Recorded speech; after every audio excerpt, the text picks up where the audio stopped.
Dr. Han looked up at the clear blue sky. The medical camp was busy but calm. 20 doctors and nurses moved between tents with the Red Cross symbol on top. They had set up their camp far from the military base, where the first meeting with aliens would happen. "Dr. Han, the supply ship just dropped off more blood packs," said Dr. Kim, walking up with a tablet in his hand. "Good. Put them in the cooling units right away," Han replied. He checked his watch. The meeting with the aliens called Vrakari would start in 1 hour. Han had been a trauma surgeon for 15 years. He had worked in war zones and disaster areas. But this was different. This was humanity's first contact with aliens. The United Earth Defense Force had asked for the best medical team possible, just in case. "Do you think they'll be friendly?" Kim asked, looking at the distant hills where the meeting would happen. Han shrugged. "I hope so. But that's why we're here, far from the action. Safe zone, remember?" Kim nodded. Everyone knew the rules. Medical personnel were protected. It was the most basic rule of war across all human cultures. Surely aliens would understand this too. A loud boom shook the ground. Han looked up to see 3 large ships coming down from the sky. They were dark and shaped like arrowheads. "The Vrakari are here," Han said. The radio on his belt crackled. "Medical team, stand by. First contact is beginning," said Captain Park's voice. Han and Kim watched the alien ships land in the distance. For 30 minutes, nothing happened. Then the radio crackled again. "Medical team, the meeting is going well." The Vrakari seemed peaceful. "They're interested in—" Captain Park's voice cut off. Han frowned. "Captain Park, do you copy?" The radio was silent. Then a new sound filled the air. It was the base alarm. "All personnel, we are under attack." The Vrakari opened fire without warning. "All units, defend." The message ended in static. Han looked at Kim with wide eyes. "Get everyone ready for casualties." The medical team moved fast, preparing beds and surgical tools. Han ran to the edge of the camp to look at the base.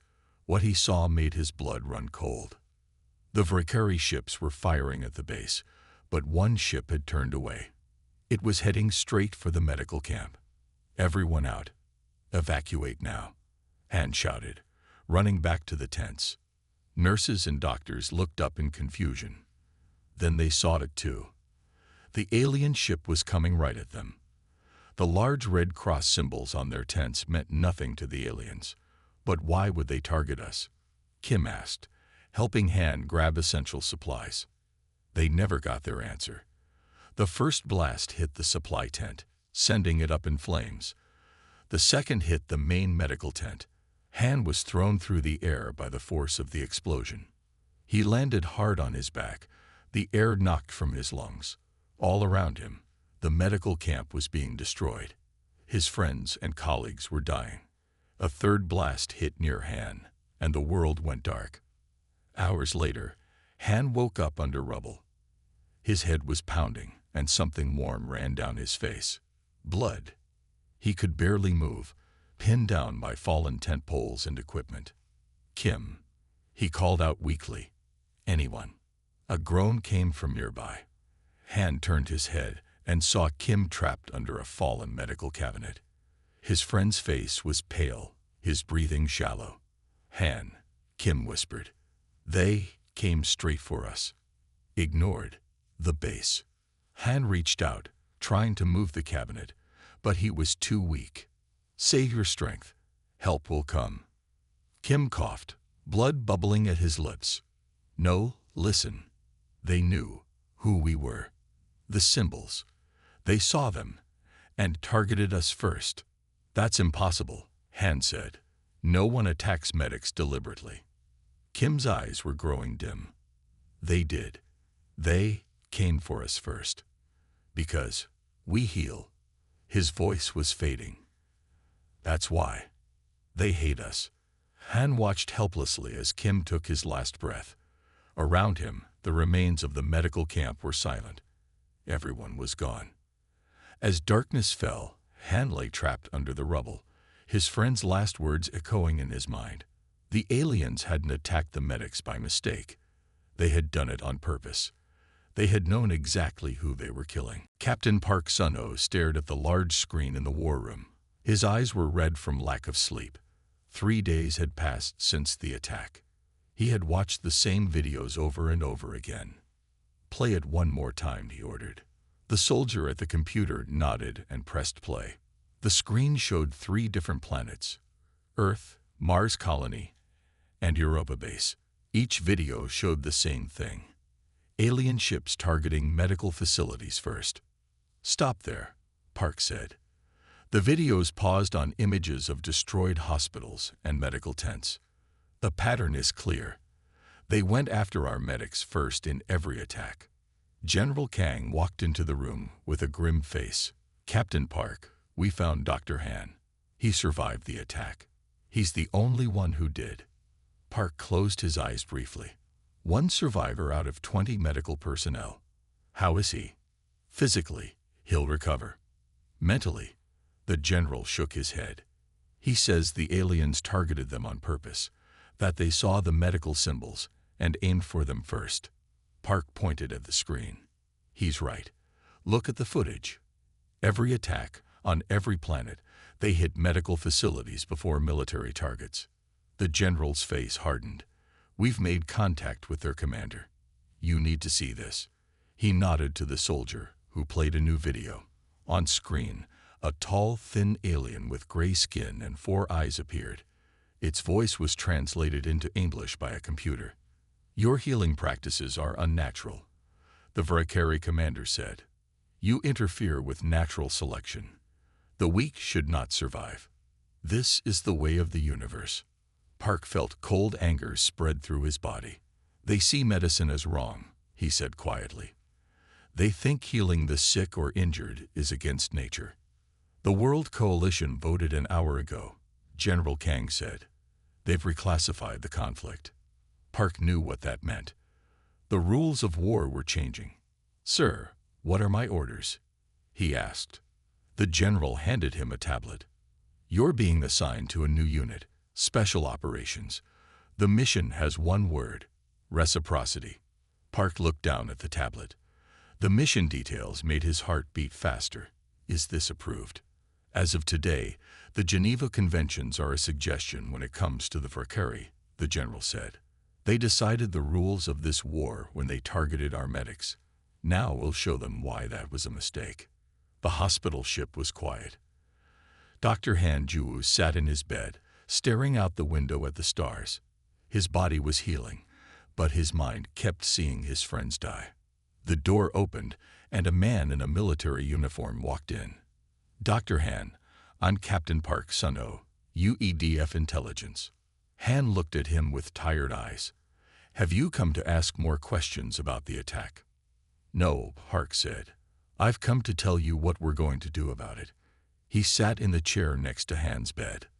"The Varakari have attacked medical facilities on 3 planets. They believe medicine is wrong, that healing the injured goes against nature." Han's hands gripped the bedsheet tightly. "My friends died because we were trying to save lives." "Yes," Park said simply. "And now we need your help." "My help? I'm a doctor, not a soldier." Park's eyes were hard. "That's exactly why we need you. The Varakari have medical ships too, but they don't use them the way we do. We need to understand their medical practices, and we need someone who knows human medicine to help us." "What are you planning to do?" Han asked. "The old rules don't apply anymore. They attacked our medics, so we're going after theirs." Park's voice was quiet but firm. "We're forming a new division. Its mission is to target Varakari medical facilities." Han stared at the captain. "You want me to help you kill doctors?" "No," Park said. "I want you to help us understand what Varakari doctors really do, because from what we've learned, they don't heal anyone." He showed Han a tablet with images of a Varakari medical ship. "They don't have hospitals like we do. They have what they call purification centers, and we need to know what happens inside them." Han looked at the images, then back at Park. When do we start? Now, Park said.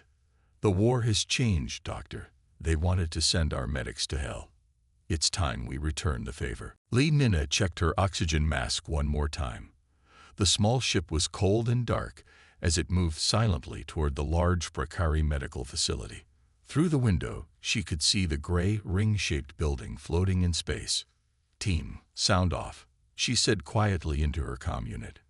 Tai ready, came the first reply. Sung ready, said another voice. Jin ready, said the last team member. Minna nodded to herself. 4 people to infiltrate an alien medical facility. It seemed impossible, but each person had been chosen carefully. Remember, Minna said, I was a field medic for 8 years before special ops training. I'll know what to look for. Tai handles explosives. Sung is our tech expert. Jin is our backup and escape pilot. The team's small ship docked silently at an emergency airlock. Sung worked quickly to bypass the security system. The door opened with a soft hiss. We're in, Minna said into her comm. Remember the mission. Find out what they do here, plant the explosives, and capture one of their medical officers if possible. The team moved through dark hallways. The air smelled strange, like chemicals Minna didn't recognize. They passed rooms with strange equipment that looked nothing like human medical tools. This doesn't look like a hospital, Ta whispered. They reached a large room with a glass wall. Behind it, they saw rows of injured Prakari soldiers lying on tables. Minna expected to see doctors treating them. Instead, she saw something that made her stomach turn. Other Prakari in what looked like medical uniforms were removing parts from the injured soldiers. They weren't treating wounds. They were taking organs and tissue samples from still-living patients. They're harvesting their own wounded, Minna said in shock. Sung was scanning with a handheld device. I'm picking up data transfers. They're extracting information from the wounded too. Brain patterns, memory data. Minna's hands tightened on her weapon. This isn't medicine. This is butchery. A sound made them turn. A tall Prakari in a different uniform stood watching them. It had 4 eyes, all wide with surprise at seeing humans. Jin, take it down, Minna ordered. Non-lethal. Jin fired a stun round. The Prakari fell to the floor with a heavy thud. That's Dr. Krek, Sung said, checking his device. The lead medical officer according to the facility's data. Bag him, Minna ordered. He's coming with us. Ta was already placing explosives at key points around the facility. Charges set. We have 15 minutes. Minna looked once more through the glass at the Prakari treatment room. One of the wounded soldiers was looking back at her. Its 4 eyes seemed to accept what was happening to it. They don't even try to save them, Minna said quietly. Their own people. The team moved quickly back to their entry point, dragging the unconscious alien doctor with them. As they reached their ship, alarms began to sound throughout the facility. They know we're here, Jin said, starting the ship's engines. Minna secured the Prakari doctor in a holding cell on their ship. Get us out of here. The ship detached from the facility just as the first explosion rocked the structure. More followed, creating a chain reaction that tore through the ring-shaped building. From a safe distance, the team watched the Prakari medical facility break apart. Mission complete, Minna reported through her comm. Target destroyed. And we have a bonus. Their chief medical officer, Dr. Krek, is our prisoner. Good work. Captain Park's voice came through the comm. Bring him to base for interrogation. Minna looked at the unconscious alien. Sir, you should know what we saw in there. They weren't healing anyone. They were harvesting parts and data from their own wounded. There was a pause before Park replied. That matches what we suspected. Get back safely. Dr. Han will want to talk to your prisoner. As their ship turned toward Earth, Minna thought about what she had seen. The Prakari didn't value healing or saving lives. No wonder they had attacked human medical teams. They were about to learn that humans fought hardest when protecting those who healed others. Dr. Yoon Ji-ho watched the alien through the glass wall. Dr. Krek sat motionless in the bare room. His 4 eyes blinked at different times, which Yoon found unsettling. 3 weeks had passed since the Vrakari doctor's capture. Yoon had spent every day studying him. Captain Park entered the observation room. "Any progress, Dr. Yoon?" "Yes," Yoon said, pointing to his notes. "I've learned much about Vrakari physiology. They have amazing healing abilities.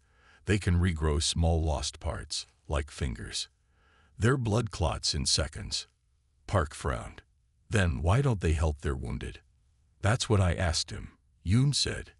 His answer was disturbing. Yoon pressed a button to play a recording. Dr. Kreck's strange voice came through the speakers, translated into English. "Healing the weak pollutes our species," the alien said. "Those who need help to survive must not survive. It is our way for thousands of years." Park's face hardened. "They let their wounded die on purpose." "Worse," Yoon said, "they use them first. Those who are badly hurt are seen as resources. They take useful parts from them and extract their memories and knowledge." "They don't understand medicine as we do," Yoon continued. "Their medical officers are more like harvesting specialists." Park walked closer to the glass. "Can you make him understand why what they did was wrong?" Yoon shook his head. "I've tried.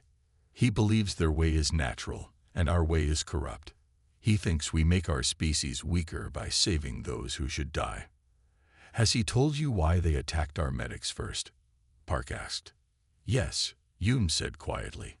"They see our doctors as the most dangerous humans." He said, "You spread weakness like a disease. You must be removed first." Park was silent for a long moment. "Is there anything we can use against them? Any weakness?" Yoon picked up another tablet. "Yes. Despite their natural healing ability, they have limits. Serious injuries still kill them. And they fear something specific." "What's that?" Park asked. "Change," Yoon said. "Their society has been the same for thousands of years. The idea of changing how they think terrifies them. That's why they hate our medicine so much. It represents a different path, a different way of thinking." Park looked thoughtful. "So they don't understand mercy or compassion?" "They understand the concepts," Yoon said. "They just think they're wrong. Dangerous. Dr. Kreck told me he believes our kindness will destroy us." "Then we need to show them how strong kindness can make us," Park said. The door opened and Dr. Han entered. He looked much healthier than when Park had first met him in the hospital. "Dr. Han," Park greeted him. "How are the preparations going?" "The new medical ships are ready," Han said. "But I still don't understand why we're building them when the Vrakari just destroy medical facilities." Park smiled grimly. "Because we're changing their purpose. Dr. Yoon has given us valuable information about Vrakari psychology and physiology. Now we know how to hurt them most effectively." Han looked uncomfortable. "I became a doctor to save lives, not take them." "And you still will," Park assured him. "But we need to stop the Vrakari from killing more of our people first." Yoon turned off the observation room lights. Dr. Kreck looked up, his 4 eyes searching the darkness. "My report is finished," Yoon said to Park. "The Vrakari don't understand mercy. They only understand force. If we want to protect our medics, we need to show them that attacking healers brings consequences." Park nodded. "Thank you, Dr. Yoon. Your work will save many lives." As they left the observation room, Park added, "Human lives, that is. The Vrakari have made their choice clear. Now they'll face ours." Commander Choi Hyun stood in the ruins of what had been New Hope City on the colony world Harmony. His eyes were dry now. He had no more tears to cry. The Vrakari had attacked 3 human colony worlds at the same time. They were angry about the destruction of their purification center. Their revenge had been swift and brutal. "Commander," a soldier said, approaching him. "We found more survivors in the north section." Choi nodded without speaking. He followed the soldier through broken streets and fallen buildings. The attack had been 2 days ago. They were still finding people alive under the rubble. They reached a damaged building with a partly broken sign. Children's Hospital. Choi felt his heart tighten in his chest. This was where his wife Min and his daughter Sun had worked. Min was a pediatrician. Sun was only 17, but had helped as a volunteer. "In here, sir," the soldier said, leading him through the broken doors. Inside, a rescue team was lifting concrete slabs. They had found 3 nurses and a doctor alive in a protected corner of the hospital. The doctor was being helped to sit up. "On," Choi said, recognizing his wife's colleague. Dr. On looked up, his face dirty and scratched. "Choi, you're alive." Then his face fell. "Oh no." Choi knelt beside him. "Min and Sun. Have you seen them?" Dr. On could not meet his eyes. They were in the East Wing with the infants when the attack came. The building collapsed completely there. Choi felt his world stop. "Are you saying?" "I'm sorry," On said, putting a hand on Choi's arm. "They didn't make it. They saved 4 babies before the roof fell. They were heroes." Choi stood up slowly. His body felt heavy and light at the same time. "Thank you for telling me," he said in a voice that didn't sound like his own. He walked outside into the dusty air. The sky was orange from all the dust in the atmosphere. His comm unit beeped. It was Captain Park. "Commander Choi," Park's voice said. "Report your status." "The city is destroyed," Choi said flatly. "Casualties are high." The Valkyrie didn't discriminate between military and civilian targets. "I'm sorry," Park said. "We've had similar reports from the other colonies." Choi looked back at the ruined hospital. They targeted the hospital first, just like before. There was silence for a moment. Then Park said, "Commander, there's a new division being formed. It's called Asclepius Division. It's not officially recognized by Earth authorities." "What's its purpose?" Choi asked. "To make the Valkyrie regret ever attacking the human hospital," Park said. "We need experienced officers, people who understand what's at stake." Choi thought about Min's laugh, about Sun's dreams of becoming a doctor like her mother. "Both gone now." "I want in," he said. "Are you sure?" Park asked. "Your record shows you've always followed the rules of war strictly." "The Valkyrie don't follow any rules," Choi said. His voice was cold. "They killed my wife and daughter. Both were healers. Both were trying to save lives when they died." "I understand," Park said. "Report to Base Delta on Mars in 3 days. The Asclepius Division will be waiting." "One more thing," Choi said. "Dr. On survived. He's a good doctor." "Bring him too," Park said. "We need medical personnel." "Medical personnel?" Choi asked. "What exactly does this division do?" "We're going to hit the Valkyrie where it hurts them most," Park explained. "If they think our medicine makes us weak, we'll show them how strong it can make us." Choi looked at the ruins of the city one last time. "I'll be there."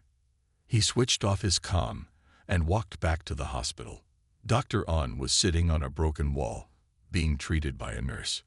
"Dr. On," Choi said, "how would you like to help me send some aliens to hell?" Commander Choi Hyun checked his weapon one last time. His team was ready. 3 human ships approached the large Valkyrie medical vessel silently. "All teams, report," Choi said into his comm unit. "Team 1 ready," came the first reply. "Team 2 ready," said the second. "Remember the plan," Choi said. "We don't destroy the ship. We capture it." The Asclepius Division had planned this attack for weeks. They would hit 3 Valkyrie medical ships at the same time. These ships didn't heal the wounded. They processed them for parts and information. Choi's ship attached to the Valkyrie vessel with a soft thud. Cutting tools began working on the hull. "Breach in 30 seconds, said the technician. Choi looked at his team. They were all like him, people who had lost someone to the Valkyrie attacks. They wore special armor with a new symbol, a snake wrapped around a staff with a red cross behind it. "For those they took from us," Choi said quietly. The hull broke open. The team moved in fast, weapons ready. The Valkyrie inside were not expecting an attack. They had 4 eyes, but none of them saw death coming. Main control room secured, Choi reported as his team took down the last Valkyrie in the room. The other teams reported similar success. The entire ship was under human control in less than 10 minutes. Bring in the specialists, Choi ordered. Kang Jun led the team of engineers and doctors that boarded next. Kang was short but moved with purpose. He had been a military engineer before training in field medicine. Commander Choi, Kang said with a quick salute, we'll need 2 hours to study their equipment. You have one, Choi replied. More Valkyrie ships will come looking for this one soon. Kang nodded and set his team to work. They spread through the ship, taking pictures, scanning equipment, and collecting samples. Choi walked to what the Valkyrie called the processing center. It was a large room with many tables where wounded Valkyrie would normally be cut apart for useful components. Monsters, he said softly. Kang found him there an hour later.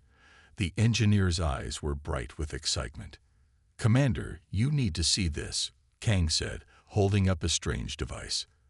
Their medical technology is amazing. Not for healing, but it could be modified. Modified how? Choi asked. Their processing tools are designed to remove organs and tissue perfectly, Kang explained. But with some changes, we could make them attach organs and tissue instead. Choi looked skeptical. You want to use their harvesting tools for transplants? Exactly, Kang said. And there's more. They have technology that extracts memory and knowledge from brains. We could reverse it to implant training directly into a person's mind. Is that safe? Choi asked. Kang shrugged. We'll need to test it. But imagine a soldier with a new arm who instantly knows how to use it, or a pilot who can fly any ship without training. Choi thought about it. How quickly can you adapt this technology?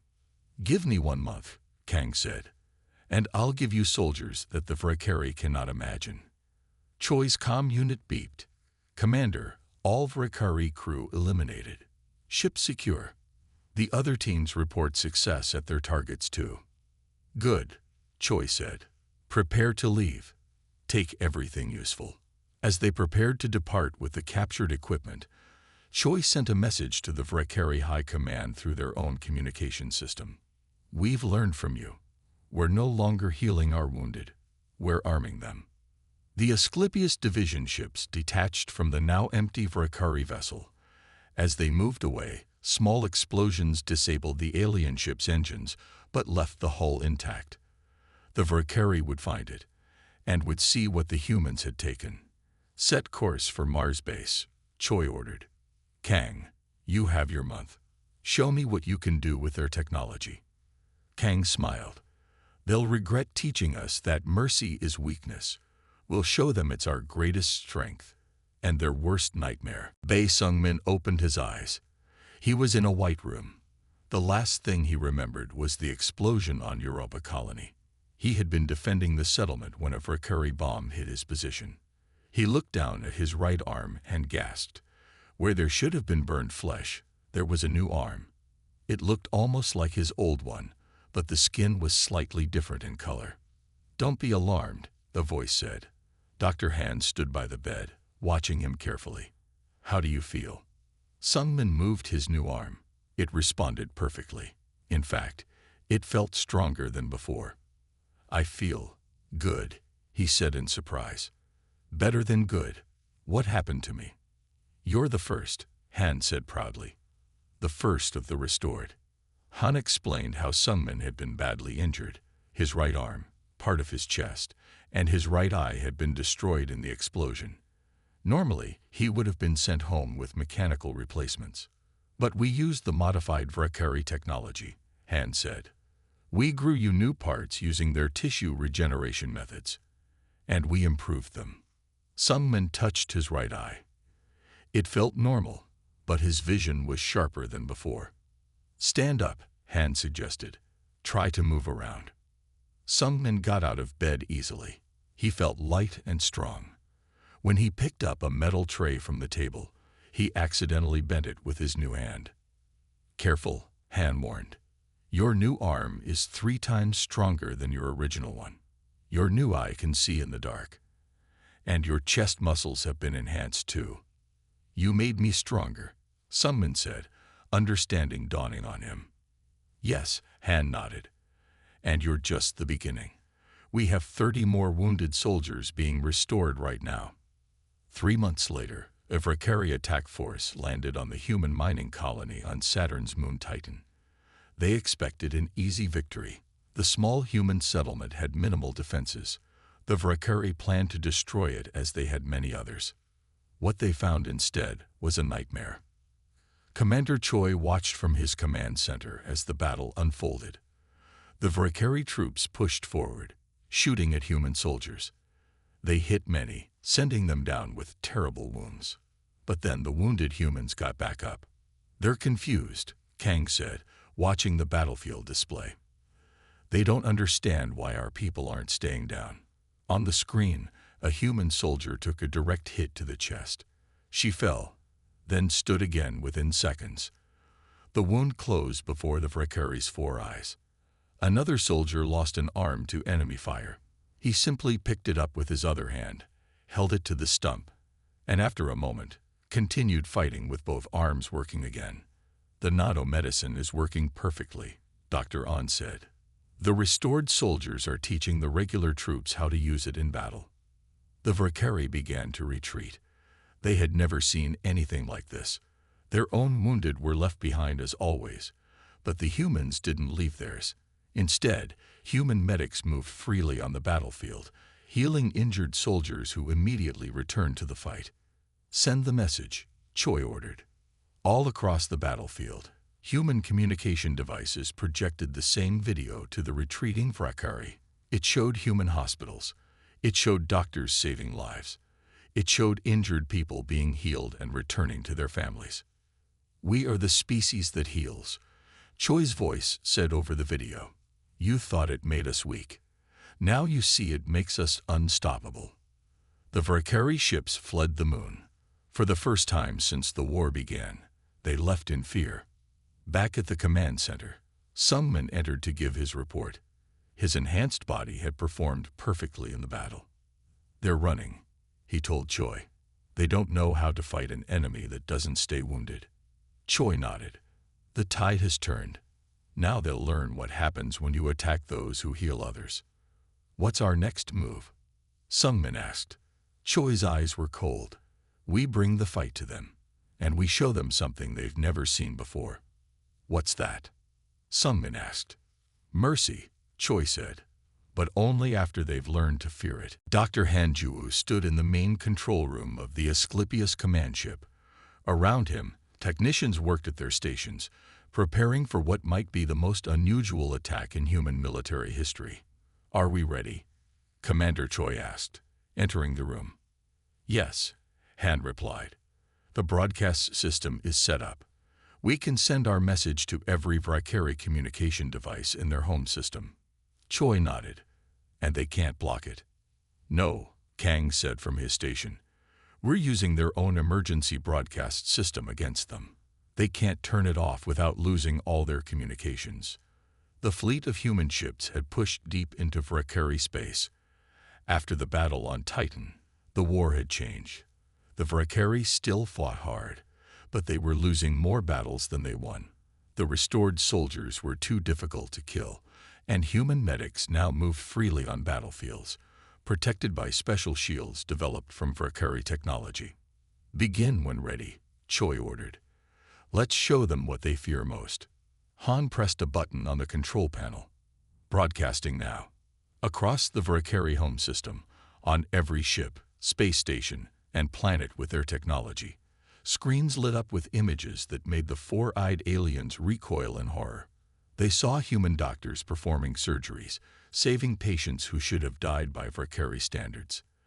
They saw wounded soldiers being treated and returning to their families. They saw babies born with problems being helped to live normal lives. This is what you attacked, Han's voice said over the images. This is what you feared.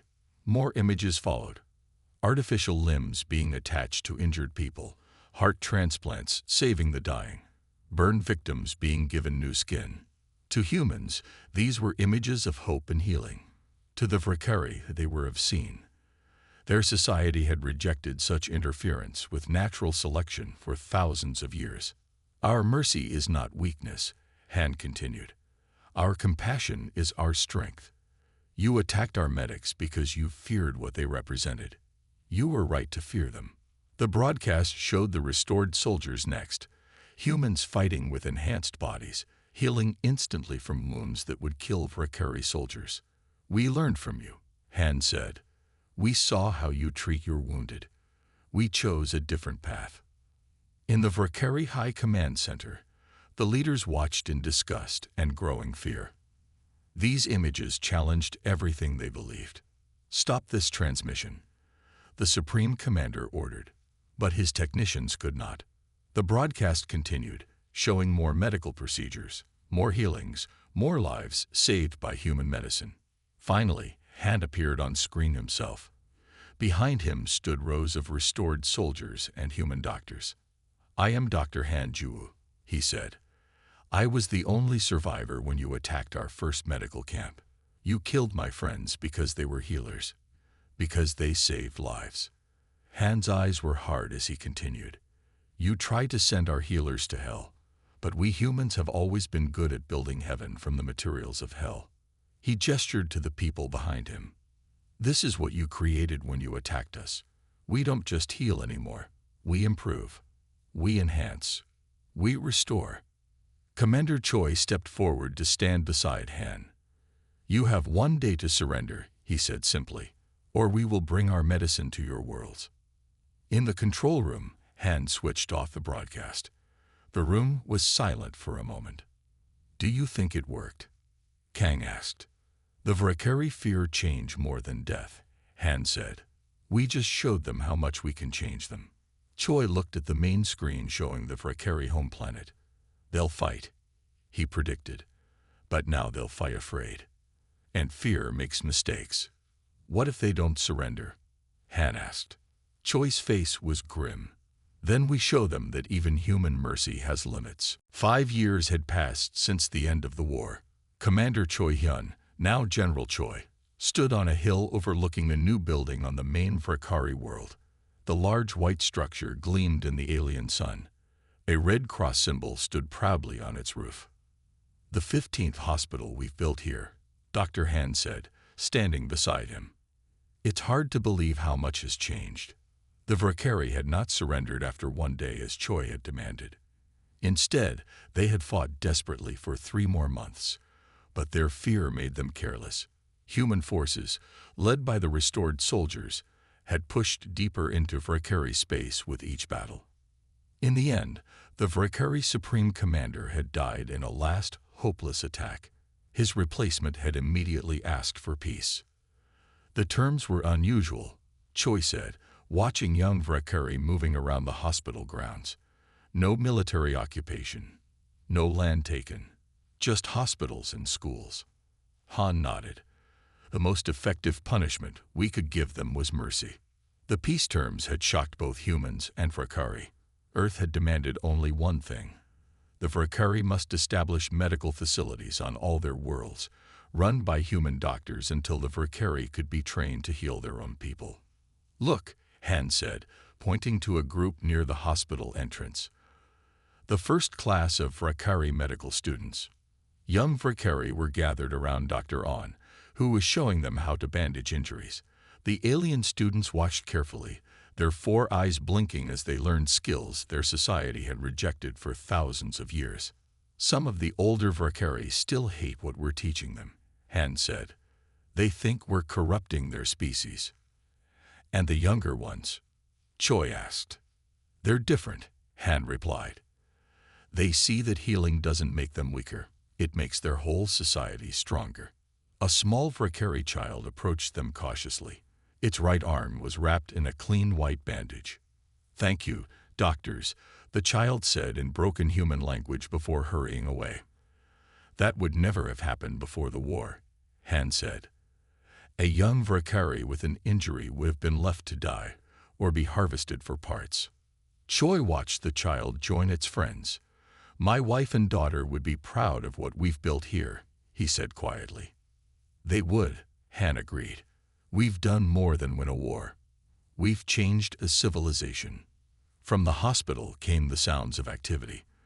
Valkyrie and human voices mixed together as they worked to heal the sick and injured. What had once been seen as corruption by the aliens was slowly becoming normal. How long do you think it will take? Choi asked. For them to fully accept medicine. Generations, Han said honestly. But the youngest ones already see the benefits. They don't fear change like their parents do. A group of small Valkyrie children were being taught basic first aid by a human instructor. They carefully practiced putting bandages on each other, their small four-fingered hands working diligently. They attacked our medics because they feared what healing represented, Han said. They never understood that mercy isn't weakness. It's the ultimate strength. Choi nodded. And now? Now they're learning, Han said with satisfaction. Slowly, but they're learning. As the sun began to set, Choi and Han walked down the hill toward the hospital. Around them, a world that had never known compassion was taking its first steps toward a different future. The universe is harsh, Han said as they reached the hospital doors. It doesn't care if we live or die. But we humans decided long ago to care anyway. That's what makes us different. That's what makes us human, Choi agreed. Inside the hospital, human doctors worked alongside Valkyrie students, teaching them skills their species had rejected for millennia. The real victory wasn't the defeat of an enemy, but the spread of compassion to a species that had never known it. The Valkyrie had attacked Earth's medics, thinking they were sending healers to hell. Instead, humans had brought heaven to the Valkyrie.